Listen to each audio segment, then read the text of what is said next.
Good morning, Ozark Electric. Hey, want to start out the video with the storm that rolled through most recently. Guys are out all night. We've got mutual aid from Barton County, Berry County, and Southwest. I'd like to thank those crews for coming to help us. Thank you, James, Jennifer, and Jeff, managers there, for helping us out. We'll continue those efforts throughout the day. They're extended. We don't have as many broken three-phase poles this time, but as many of you know that are affected by this, I mean, there's a lot of tree and limb debris that has been blown into our line. Some of those lines look like your clothesline, where there's just limbs draped. We have to get all those things cleared before we can re-energize those lines. We do have some, treetops and trees all together that have gone through some of that stuff. So we're efforting to get that recovered. We're working as safe as we can. Say prayers for safety for the guys that are out there doing that. We'd really appreciate it. Next thing that's coming up, well, not next thing, but July is a big month for us. As you know, we have annual meeting coming up. That's going to be taking place over at the Mount Vernon High School. We also have new voting.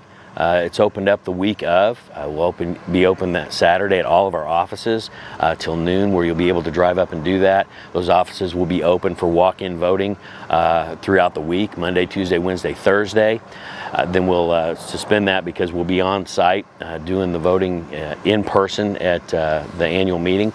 We also have director elections for board directors this year, and so you'll be voting on those. We also have a Proposition A, which has some bylaw amendments in there for you to vote on. And to talk about some of those, one of them is background check.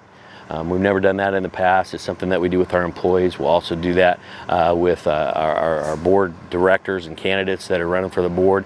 One of the other ones that we do, we have a policy here that after you're an employee at Ozark Electric, you retire, we have a 5-year waiting period before you can run for the board, and so the board thought it would be appropriate to do that for them as well. Once you've been a board director and you step down or you retire or lose an election, you need to wait 5 years before you could seek employment with Ozark Electric. And then the other one is voting in your district. And to talk about that, we got a little bit of a history lesson. When Ozark Electric was formed, they didn't have districts, okay?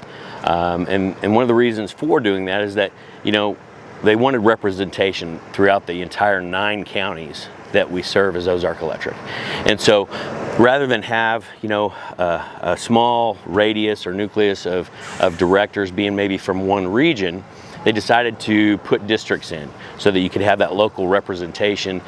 Because believe it or not, this is Southwest Missouri, but with a system that's as large as ours, we have folks that are in the Battlefield area, the Clever area, and the western belt of Springfield that have different priorities and things that they'd like to see done that are different than, let's say, Lockwood, Marionville, Purdy, Butterfield, those regions. And so for years and years and years, and I'm closing in on 31 years here and working many annual meetings, a lot of our members have thought for years and years when they come through and register, they've thought that it was that way.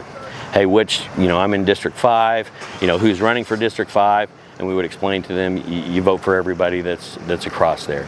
And so we follow the model of a lot of our local elections, federal elections, state elections, where you have somebody in a district that they should know their region, their neighbors, their district, the things that they'd like for them to prioritize as they come and sit on the board and help make decisions for the co-op.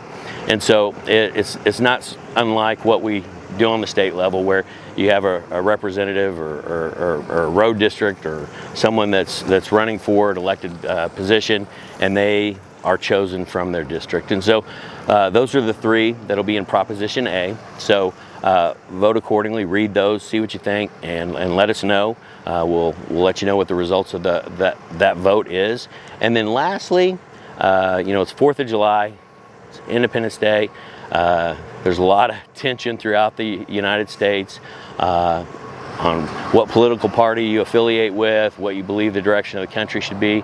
But the 4th of July is one of those holidays that we really just get to celebrate all the freedoms and things that we get to experience here in the United States. And so enjoy that time with your family, with your friends. Above all, be safe as you're, letting off fireworks and having a good time. And we'll see you next month.